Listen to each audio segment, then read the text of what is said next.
عن أمي، أبدي أمي.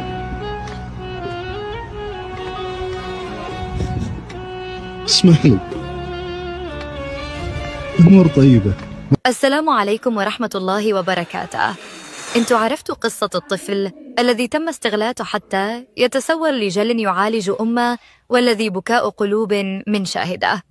لكن فاعلي الخير لم يقصروا معه، ونشر المعروف فهد جعموم اليافعي عبر صفحة في الفيسبوك وقال: اتصال من أحد ابن يافع عايش في صنعاء، يتكفل بالسكن له ولوالدته وعلاجها ومصاريف لمن يعرف عنهم شيء، يعطيني العلم مأجورين، وكل هذا لا استعراض ولا للشهرة، بل لوجه الله الكريم، حتى اسمه رفض من ذكره يعمم.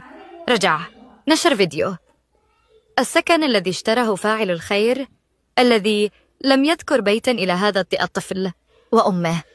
نشكر فاعل الخير، ما قدمه نجعل الله يتممة في ميزان حسناته.